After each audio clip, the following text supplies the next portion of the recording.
Indah rencanamu Tuhan di dalam hidupku.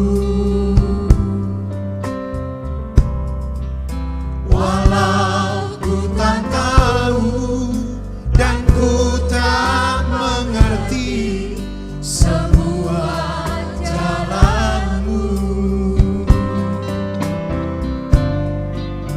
Dulu ku tak tahu Tuhan,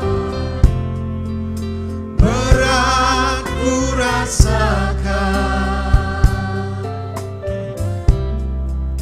hati menderita dan ku tak berdaya menghadapi semua. Tapi ku mengerti, sekarang Kau tolong padaku. Ini ku melihat dan ku merasakan indah rencanamu. Tapi ku mengerti sekarang Kau tolong padaku. Ini ku melihat dan ku merasakan indah rencanamu.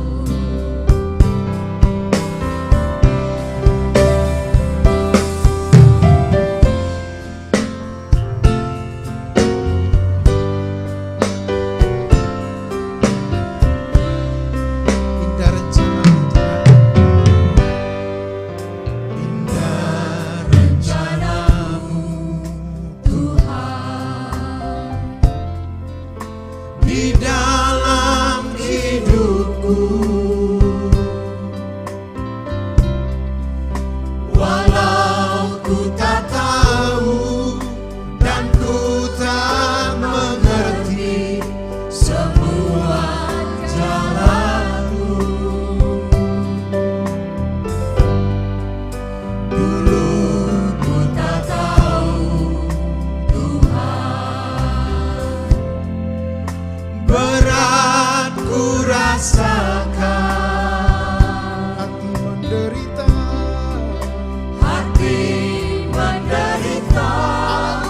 dan ku tak berdaya menghadapi semua. Mari berdiri bersama-sama. Tapi ku mengerti sekarang Kau tolong padaku. Ini ku melihat dan ku merasakan indah rencanamu. Tapi ku mengerti sekarang Kau tolong padaku. Kini ku melihat dan ku merasakan indah rencanamu. Tapi ku mengerti sekarang Kau sayang padaku, Kau sayang padaku. Kini ku melihat dan ku merasakan indah. Sekali lagi, tapi ku mengerti sekarang. Tapi ku mengerti sekarang Kau sayang padaku, Kau sayang padaku. Kini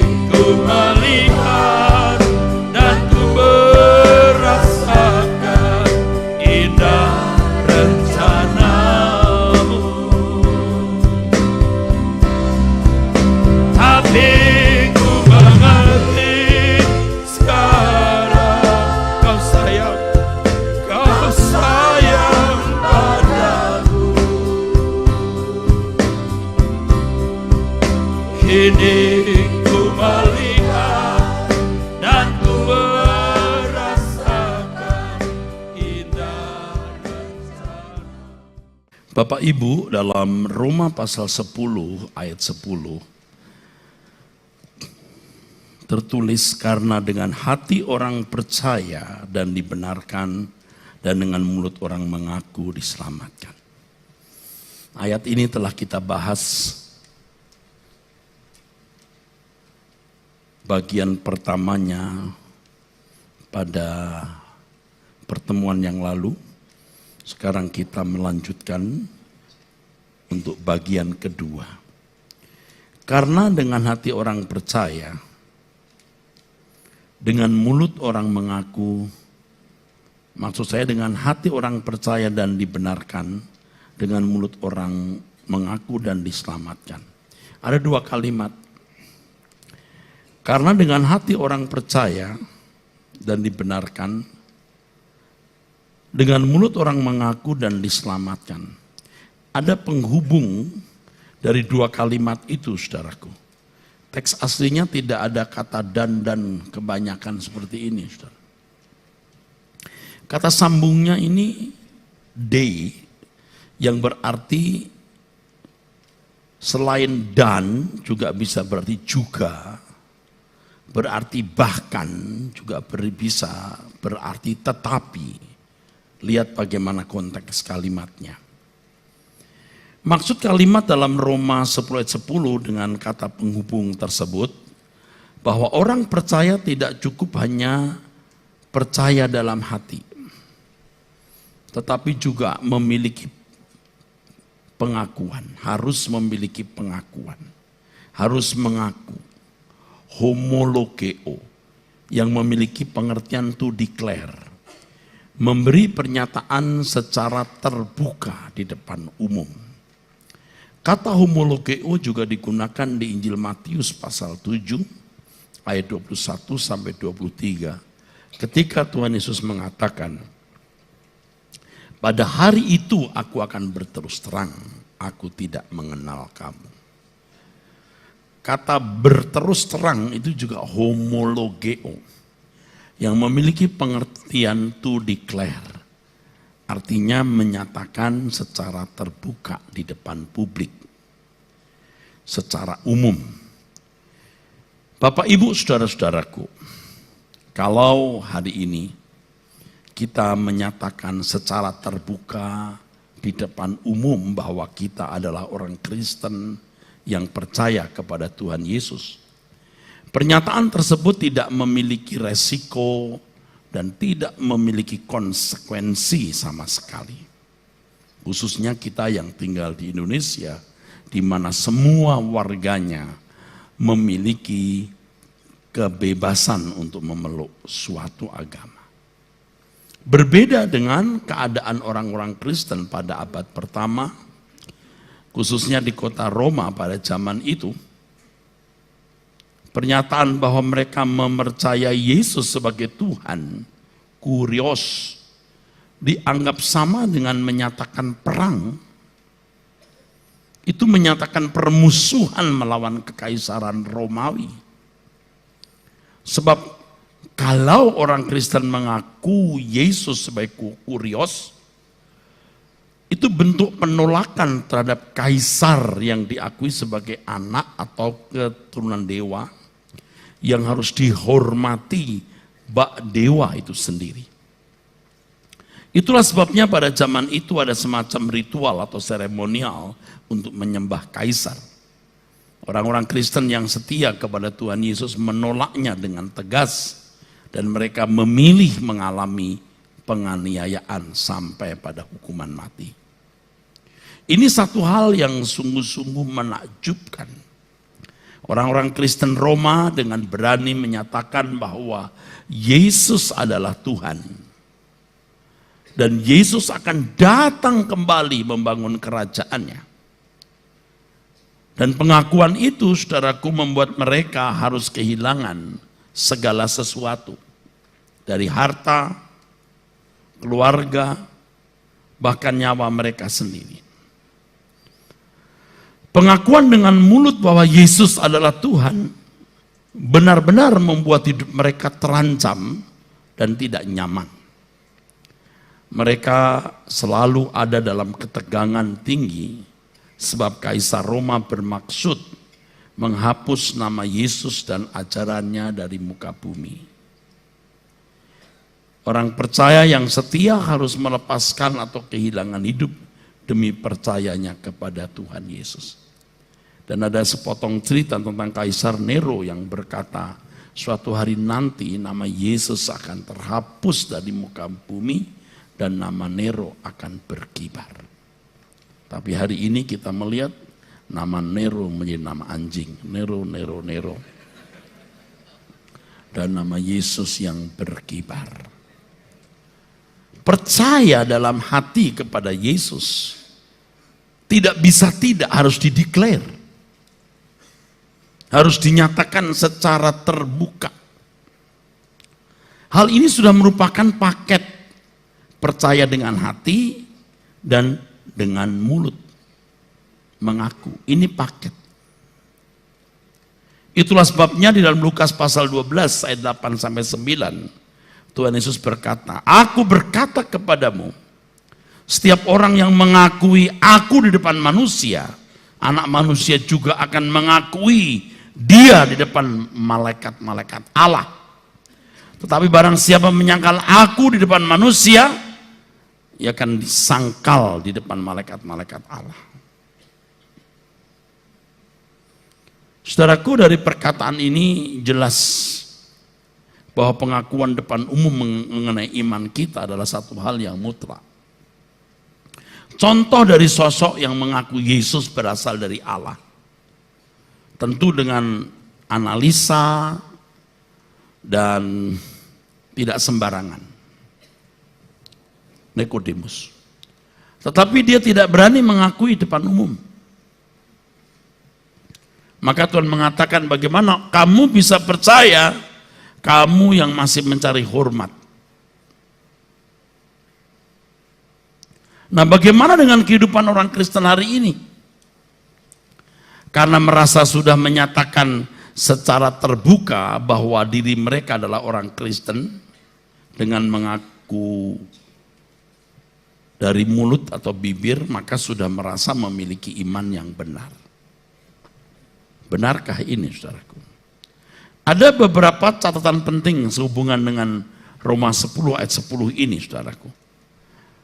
Karena dengan hati percaya dan dibenarkan, dan dengan mulut orang mengaku dan diselamatkan. Jadi yang pertama tadi saya sudah jelaskan, itu paket. Tidak cukup dengan hati yang percaya, dibenarkan, tapi dengan mulut mengaku. Satu hal yang berbeda antara orang percaya pada abad pertama di Roma dengan orang Kristen zaman sekarang. Pada waktu zaman itu di Roma, tidak mungkin orang berani mengaku Yesus adalah Tuhan tanpa percaya yang benar. Tidak mungkin.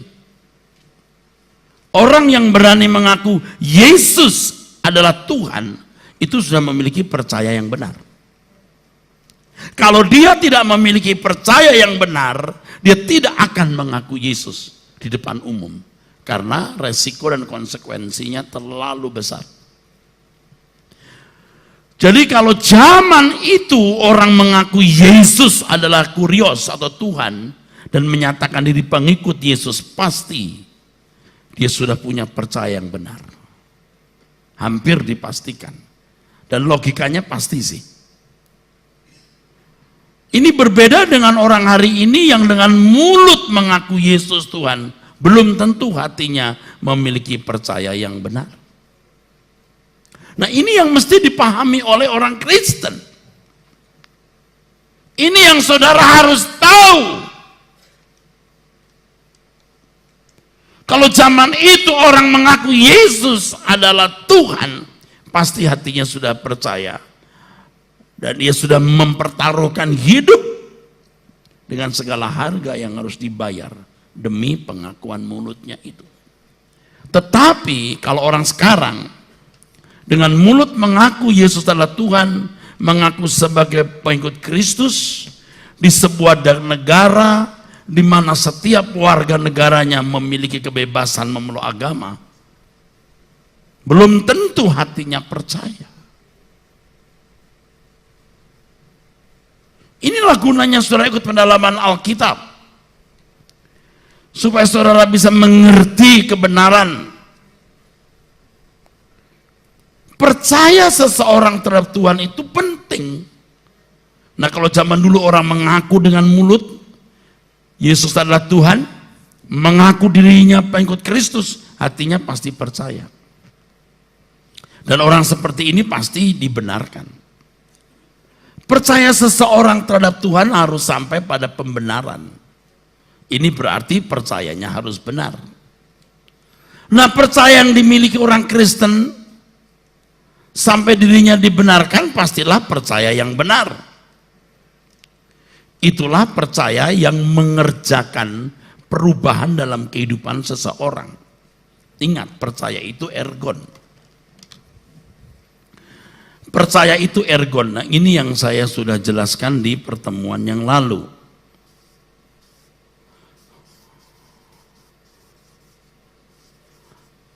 Percaya itu ergon, seperti pekerjaan. Sebuah kegiatan yang berkesinambungan untuk menghasilkan nafkah. Ya, ergon ini, saudara. Seperti pencarian nafkah. Apakah yang harus kulakukan Tuhan supaya aku mendapatkan roti itu, roti yang tidak binasa? Lakukan pekerjaan ini, percayalah kepada Dia yang diutus Allah. Jadi jangan hanya berpikir percaya itu nanti masuk surga. Ini tidak tepat. Surga itu buah dari perjalanan percaya. Ya, sepanjang hidup nanti di langit baru, bumi baru. Percaya lalu mendapatkan pemenuhan kebutuhan jasmani. Seperti mujizat dan lain-lain.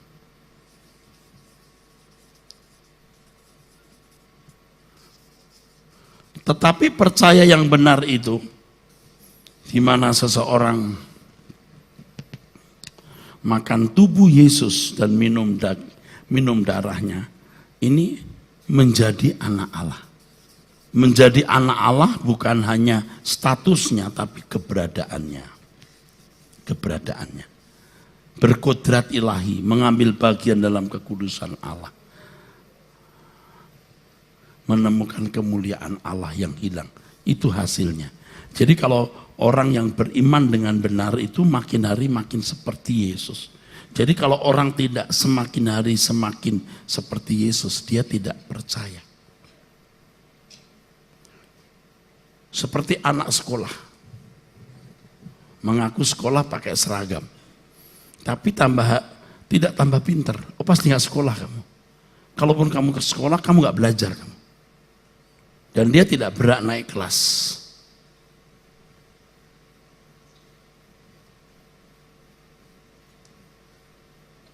Seperti pegawai yang tidak produktif. Pasti dia tidak bekerja dengan baik. Percaya seseorang terhadap Tuhan harus sampai pada pembenaran. Ini berarti percayanya harus benar. Percaya yang dimiliki orang Kristen sampai dirinya dibenarkan, pastilah percaya yang benar. Itulah sebabnya, ya saudaraku sekalian, kita harus mengoreksi diri. Kita ini sebenarnya memiliki percaya yang benar atau tidak. Yang buahnya adalah perubahan dalam kehidupan kita menjadi semakin seperti Yesus. Tentu ini bukan sesuatu yang sederhana, ini kompleks, ini rumit. Kalau pada zaman Roma, percaya orang-orang Roma tidak bisa main-main, pasti sangat serius, tidak bisa main-main. Mengaku Yesus sebagai Tuhan dan mengaku mengiring Yesus, wah, pertaruhannya segenap hidup. Percaya mereka yang serius itu pasti produktif, menghasilkan kehidupan seperti Yesus. Dan Alkitab berkata bahwa di mana orang menderita penderitaan badani, dia berhenti berbuat dosa. Dia mereka dikondisi demikian.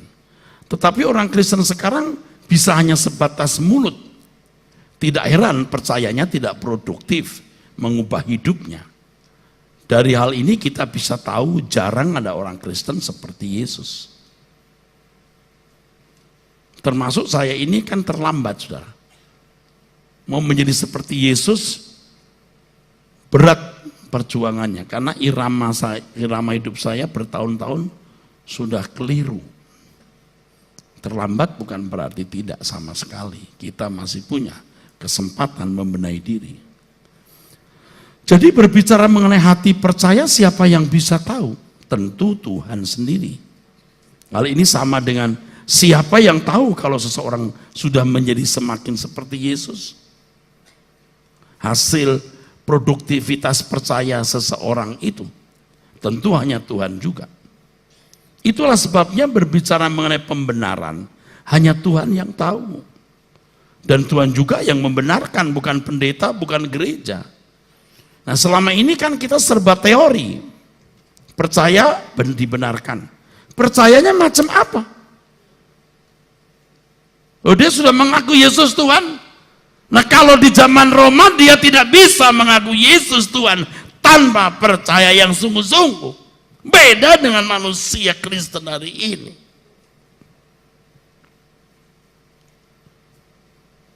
Saudara, ini menggetarkan. Waktu saya tulis ini menggetarkan saya loh. Waktu saya menulis ini menggetarkan saya. Apakah percayaku sampai pada level di mana Tuhan membenarkan diriku? Teoritisnya percaya Yesus dibenarkan. Kok tahu dia percaya? Percaya macam apa yang dia miliki? Kalau dia punya percaya yang benar, punya produktivitas, menjadi anak Allah, makin menemukan kemuliaan Allah yang hilang, makin berkodrat ilahi, makin mengambil bagian dalam kekudusan Allah. Kalau tidak, bohong. Jadi yang salah siapa?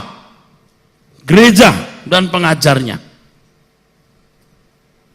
Saya tidak bermaksud menghakimi. Kalau ada gereja yang marah atau pendeta marah, ya kaulah orangnya mungkin.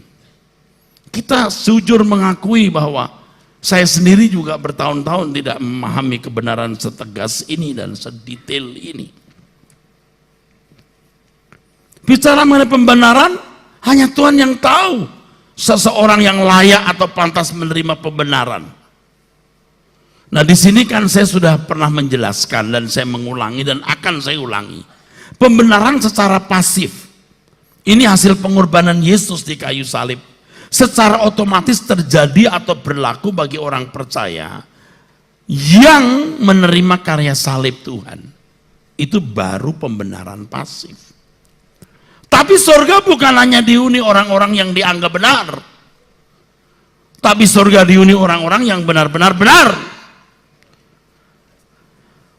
Nah, pembenaran secara aktif itu hasil dari pertumbuhan rohani masing-masing individu untuk menjadi semakin seperti Yesus. Maka Tuhan berkata, kuduslah kamu sebab aku kudus. Kamu harus sempurna seperti Bapa. Kamu harus hidup tidak bercacat, tidak bercela.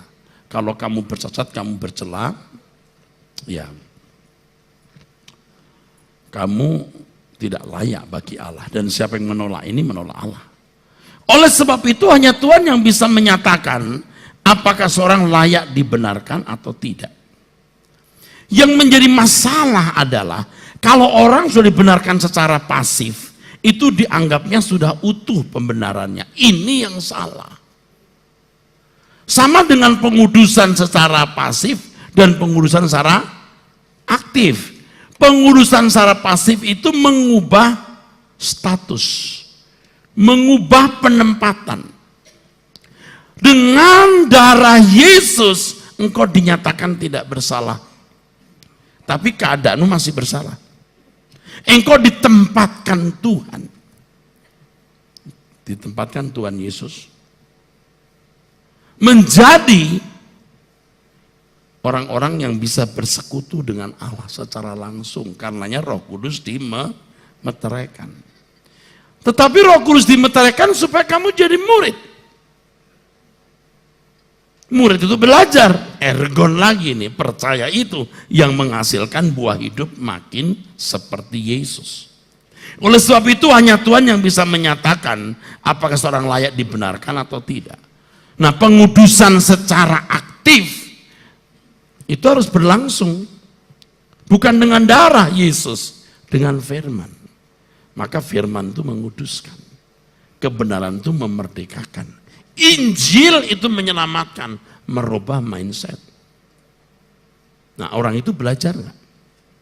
Kalau dia menghabiskan waktunya untuk nonton film Korea dari sore sampai malam, dari malam sampai pagi, lalu merasa sudah percaya Yesus, dibenarkan. Sudah bayangkan. Yang ke gereja mau tidak mau, yang ke gereja tiap minggu belum tentu benar, apalagi yang tidak mau ke gereja. Tetapi kalau ke gereja, di gereja pun tidak diajarkan kebenaran ini, betapa jahatnya. Oleh sebab itu, saudaraku sekalian, hanya Tuhan yang bisa menyatakan apakah seseorang layak dibenarkan atau tidak. Artinya hanya Tuhan yang tahu apakah seseorang layak dipermuliakan bersama dengan Tuhan Yesus atau tidak. Saya itu terus terang takut bicara, tapi makin hari makin berani. Makin berani. Kenapa? Kepepet. Nah ya memang begitu. Nah kita kan selama ini taunya dibenarkan, selesai. Itu baru secara pasif. Secara aktif belum. Emangnya ada Alkitab Pak, secara aktif atau pasif? Ya ini istilah yang saya gunakan. Nanti kita bahaslah sendiri soal pembenaran. Ada Pak pengudusan secara aktif atau pasif? Ya istilah itu tidak ada. Ini membantu saudara mengerti. Darah Yesus menguduskan itu merubah status. Tetapi perubahan statusmu tidak merubah keberadaanmu. Amin.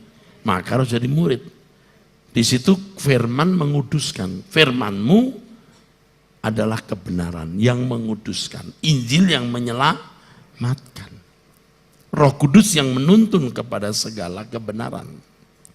Dalam proses pembenaran secara aktif, Tuhan menilai. Sebab Tuhan yang menguji batin, apakah dalam penilaiannya seseorang telah berkeadaan benar sesuai dengan standar kesucian atau kebenarannya.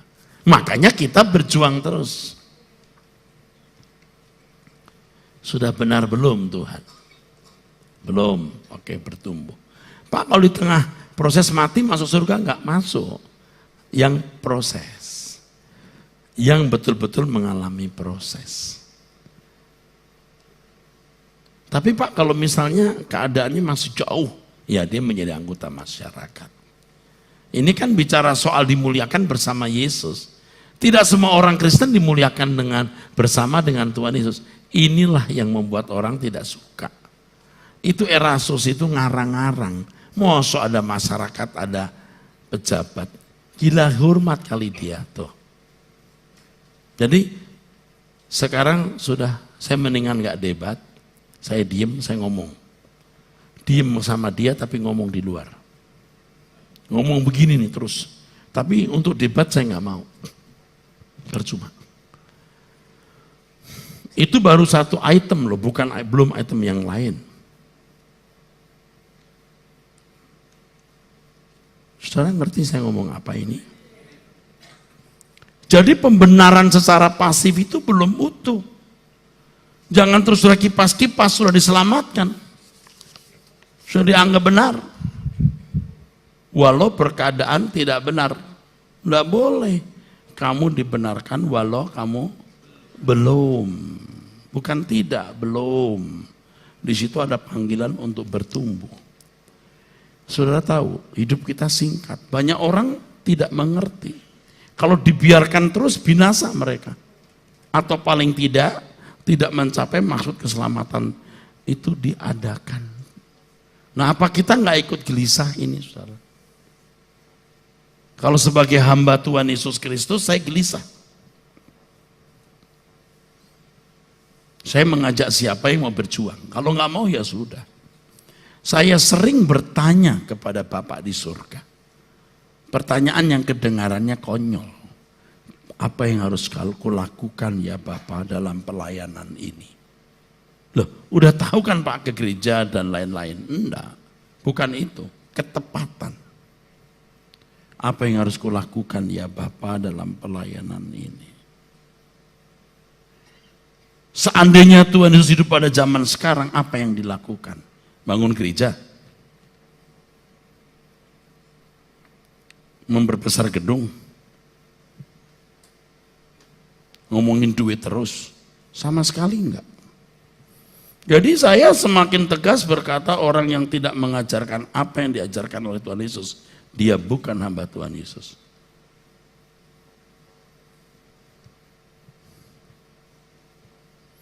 Tidak heran kalau apa yang kita tawarkan ini akhirnya membuat orang murka, marah. Seakan-akan kita ini paling benar, lalu menghakimi orang. Kita sedih, saudara. Banyak orang tidak mengerti. Nah, kita dulu juga begitu kan? Tidak usah jemaat pendeta loh, saya juga merasa sudah dibenarkan. Tapi kalau kita membaca Alkitab ini, wah luar biasa. Bahwa pengakuan Yesus Juru Selamat untuk orang pada zaman Roma tidak sama dengan zaman kita. Jadi zaman dulu kalau orang mengakui Yesus adalah Tuhan, udah kelihatan, oh ini benar-benar percaya. Kalau sekarang, enggak bisa, belum tentu. Siapa yang tahu dia percaya atau tidak? Saudara ya, kalau mau selamat ya, sungguh-sungguhlah. Sungguh-sungguhlah. Jangan sombong. Jangan belagu. Fokuskan dirimu kepada Tuhan dan kerajaannya. Jangan ada agenda lain. Ayo kita masuk di agenda ini. Kondisi kehidupan orang percaya pada jemaat Roma yang teraniaya justru memicu mereka untuk bisa menemukan dan mengenakan esensi kekristenan secara konsekuen dan konsisten. Jadi kondisi itu kondusif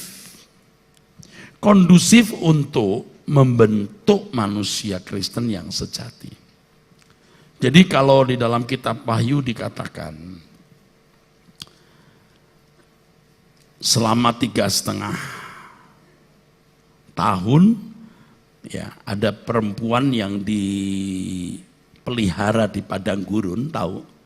Itu kan perdebatannya hebat. Banyak pendeta yang mengatakan itu orang Kristen yang diangkat, dipelihara di sana, yang lain ditinggal. Nah kalau ada pengangkatan terus turun lagi kan bisa dihitung dong waktunya. Nah, ini saya belum bicara soal akhir zaman, kenapa? Saya itu lagi mencegah untuk tidak terlalu besar gelombangnya. Gelombang yang saya hadapi ini loh. 3,5 abad orang Kristen dari tahun 30 sampai 380 Masehi, kekristenan dijadikan agama negara. Itu 3,5 abad itu gelombangnya luar biasa penderitaan orang Kristen. Walaupun kadang-kadang tidak. Makanya di dalam Alkitab dipotong kan dari 2, 1,5. Ada masa-masa di mana orang Kristen juga tidak terlalu teraniaya. Tetapi secara the whole periode lengkapnya 3,5. Itu aniaya. Dengan aniaya itu iman Kristen terpelihara. Loh, bukan terpelihara di atas sana, lari dong dari penderitaan. Padahal Tuhan mengajarkan tidak ada kemuliaan tanpa salib. Amin. Enggak ada. Saya juga pernah menjelaskan bahwa orang-orang yang dimuliakan ini orang yang telah melewati penderitaan. Jadi pelewati dalam bahasa aslinya masuk ke dalam lalu bisa melewati. Bukan melewati menghindar, enggak. Tapi saya sudah lama sekali nggak bicara soal akhir zaman ya.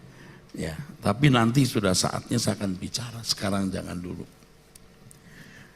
Jadi kondisi jemaat Roma itu kondusif, membuat mereka itu menjadi konsekuen dan konsisten mengenakan esensi kekristenan.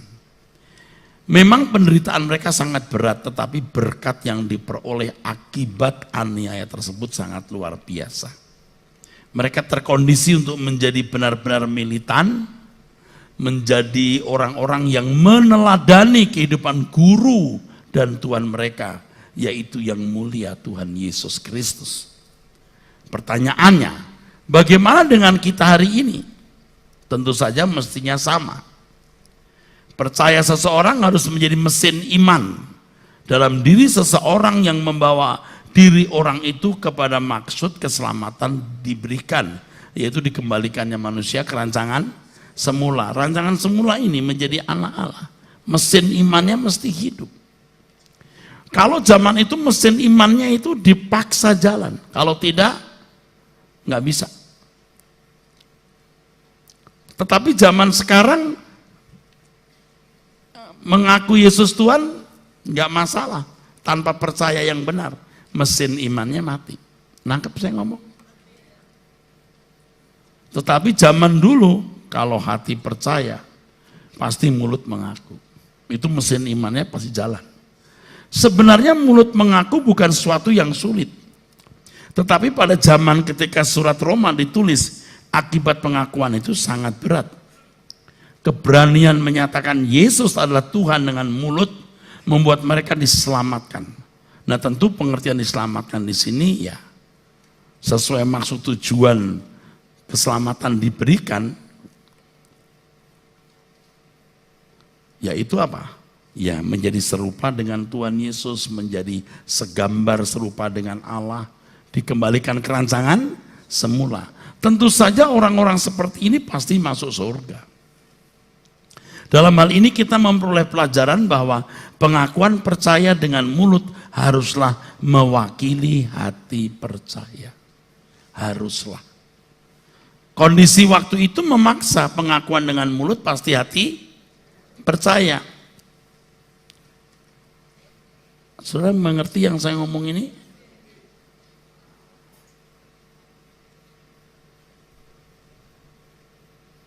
Tapi pengakuan mulut orang Kristen hari ini belum tentu hati percaya. Banyak orang Kristen hari ini tidak memiliki tanggung jawab terhadap percayanya dalam hati dan pengakuan mulutnya bahwa Yesus adalah Tuhan.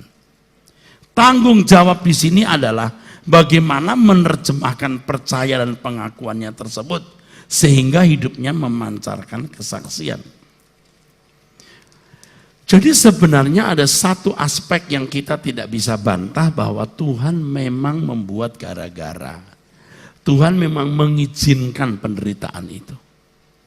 Tidak mungkin dong Tuhan tidak mengizinkan rambut kepala kita satu lembar, satu butir jatuh, satu bulir jatuh saja dalam kontrol Dia. Jadi Tuhan juga yang membuat gara-gara. Tetapi dengan cara demikian, iman orang Kristen itu bisa membuat heboh. Orang bisa bertanya, orang macam apa sih orang-orang ini? Kok membela loh? Anak tukang kayu yang mati di kayu salib, enggak bangkit, kok bilang bangkit. Tapi kalau dilihat dari mukanya orang-orang ini sederhana. Masa orang-orang sederhana seperti murid-murid Yesus berani mempertaruhkan hidup demi sebuah kebohongan? Ada apa orang-orang ini? Tuh. Sebagaimana orang-orang Kristen di Roma pada abad 1 membuat heboh dunia karena imannya, mestinya sekarang ini orang Kristen juga harus memiliki kehidupan yang membuat heboh dunia. Hari ini banyak orang Kristen menjadi Kristen hanya karena orang tua Kristen, sekadar pasangan hidupnya beragama Kristen, lalu mengikut orang beragama Kristen.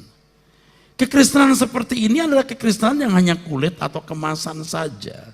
Tidak ada esensinya. Esensinya itu harus sempurna seperti Bapa, memindahkan hati di kerajaan surga, amin, dan hidup sepenuhnya untuk Tuhan. Saya menjelaskan, bukan anti perpuluhan, tidak ada anti perpuluhan.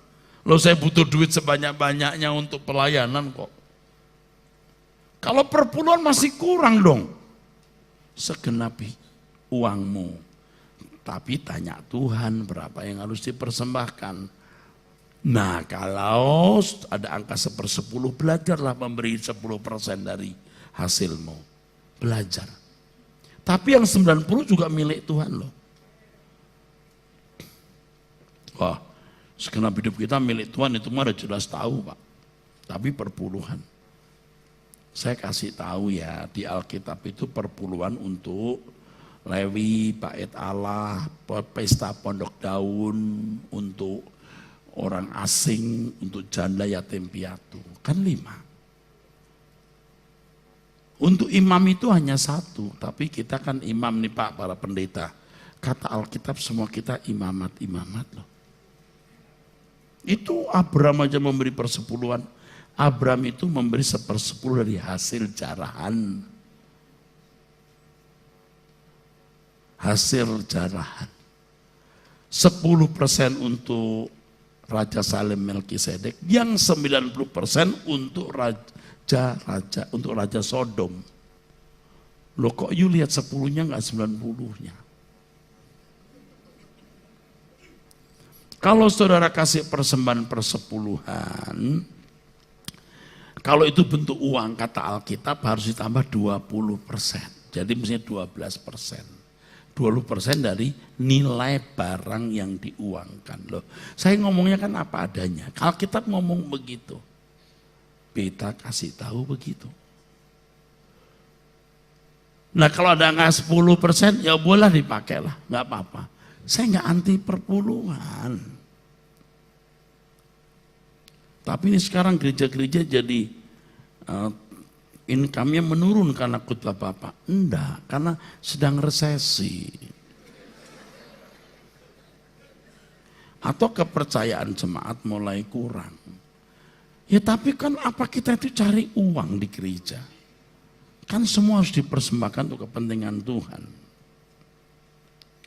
Jadi kalau segenap hidup untuk Tuhan, itu mereka pasti berani menderita untuk Tuhan dan layak dimuliakan bersama dengan Tuhan Yesus.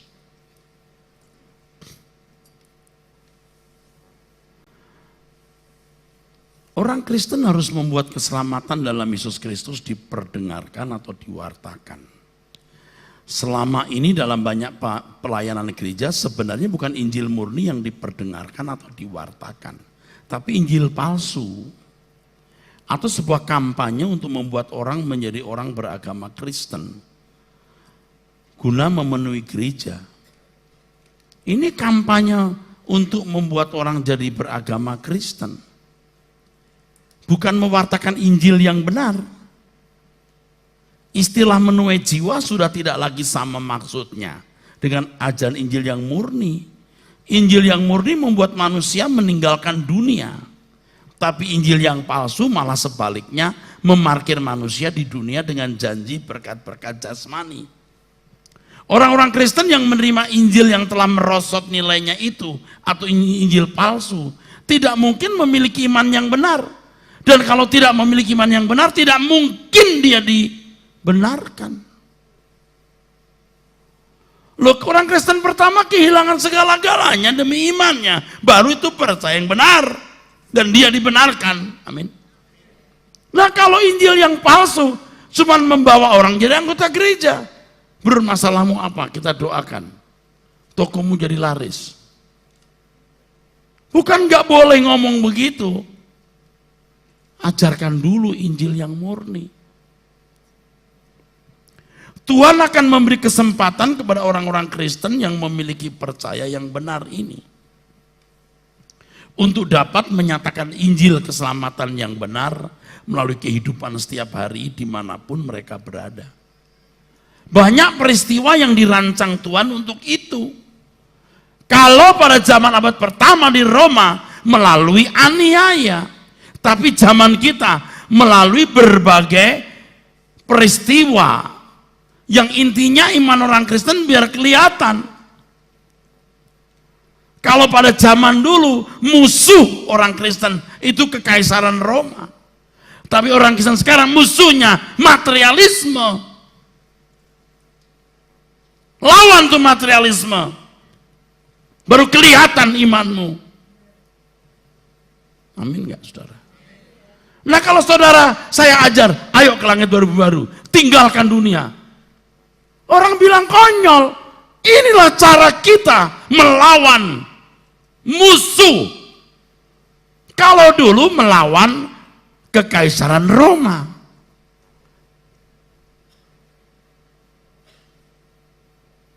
Sekarang ini musuh kita materialisme. Ayo berani lawan nggak? Jadi heboh. Itu pendeta nggak nginjek tanah. Langit baru, bumi baru. Ya kita saja yang mengerti ini juga masih cari stabilitas karena daging kita belum mati total. Nah dengan Injil yang benar kita mau konsekuen dan konsisten mengenakan, orang-orang bertanya apa yang membuat mereka berkeadaan seperti itu?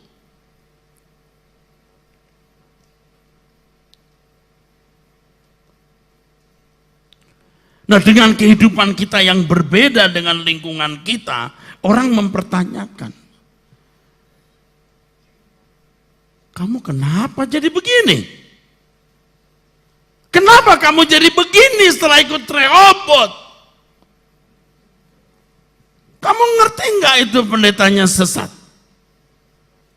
Orang hidup di dunia kok mau menderita? Agak mau gua, ya terserah situ. Tapi harus tahu menderitanya itu begini modelnya. Bukan seperti modelnya orang-orang Kristen di Roma waktu itu. Dengan demikian kehidupan kita sebagai orang Kristen menjadi kesaksian. Injil keselamatan yang murni diberitakan. Kalau musuh orang percaya pada zaman abad pertama di Roma adalah kekaisaran Romawi yang kejam. Tapi musuh orang Kristen hari ini adalah kenikmatan dunia yang mengelus-elus. Tuh beda. Kalau dulu beda. Kalau dulu plok, kalau sekarang begini. Lebih bahaya mana? Sudah pernah saya kasih tahu kan, kalau monyet lihat angin besar gak jatuh. Dia pegang. Dia pegang. Tapi kalau nggak ada angin besar, angin semir-semir, dia di atas pohon, dia nggak pegangan.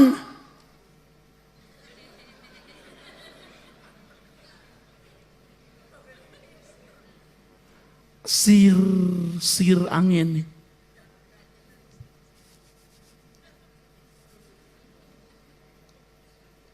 Gedebuk jatuh.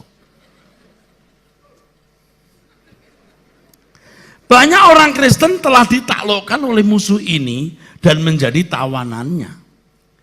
Tetapi mereka tidak menyadari hal ini. Mereka tetap mengkampanyekan mengenai penuaian jiwa. Padahal mereka tidak memahami maksud penuaian itu. Sebab mereka sendiri sebenarnya belum dituai oleh Tuhan. Tidak memberi dituai oleh Tuhan.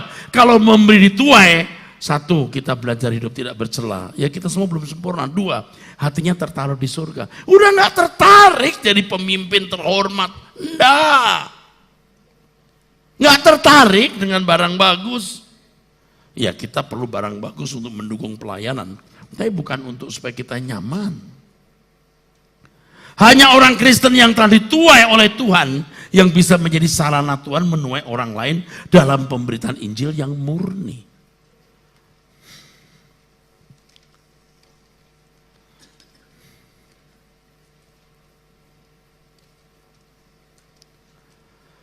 Jadi kalau kita bicara soal menuai jiwa hari ini, itu bukan jadi anggota gereja lalu jumlah jemaat tambah banyak, lalu banyak cabang-cabangnya.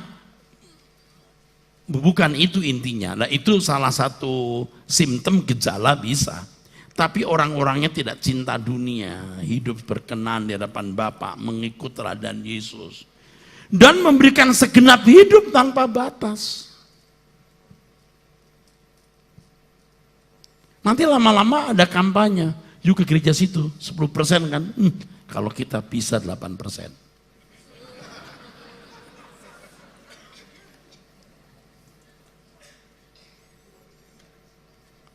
Ada cashback. Tapi kalau di Rehoboth 100%. Kalau enggak usah sama sekali. Jadi Paris minta semua uang saya. Oh enggak, you tanya Tuhan apa yang harus kau lakukan. Tapi kalau ada 10% belajarlah memberi. Ya. Saya ngomong gini maksudnya juga demi ketenangan lah. Jadi agak kurang tulus kan saya. Jangan keperpuluhan jadi hukum. Harus dari hati yang tulus.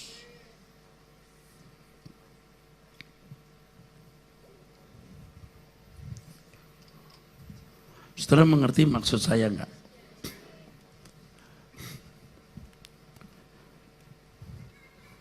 Jadi yang kita hadapi sekarang ini adalah dunia. Kalau dulu musuhnya itu adalah kuasa gelap dalam bentuk kekuatan Kaisar Roma, sekarang materialisme, kedagingan. Kalau zaman dulu zaman aniaya, mana sempat pendeta berzina, betul nggak? Loh, ngerti nggak maksudnya? Mana sempat manipulasi uang kolektor. Situasi itu mengkondisi orang habis-habisan untuk Tuhan, bro. Sekarang nyaman. Segala kemungkinan dosa bisa dilakukan. Lebih berat hari ini.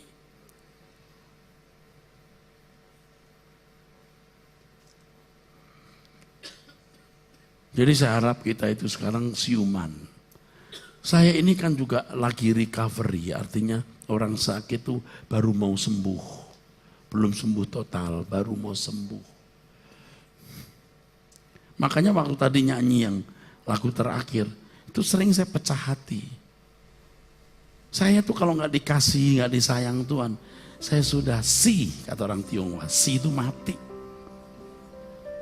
Tapi ku mengerti sekarang, kau sayang padaku. Kalau enggak udah singai, mati. Tuhan tuh sayang lu kasih kesempatan kita. Sekarang kita nggak mau bikin salah lagi deh. Amin. Saudara harus sepenuhnya untuk Tuhan. Jangan mikir dunia. Itu ya jadi gimana dong Pak hidup? Ya ikuti terus, nanti Tuhan kasih hikmat bagaimana menjalani hidup ini. Makanya memang tidak bisa dengar PA cuman sekali. Dia harus rajin nanti suara kebenaran. Minggu malam, kebaktian. Itu baru saudara punya bangunan yang benar. Saya itu pengen ngomongnya itu nggak keras. Tadi itu agak keras. Tapi nggak bisa. Saudara, nggak bisa. Begini saudara, supaya nggak ada orang tersinggung. Nggak bisa, bagaimana ya? Jadi begini saudara, kalau nggak bisa, harus bang bang bang. Makanya kita buat tangan.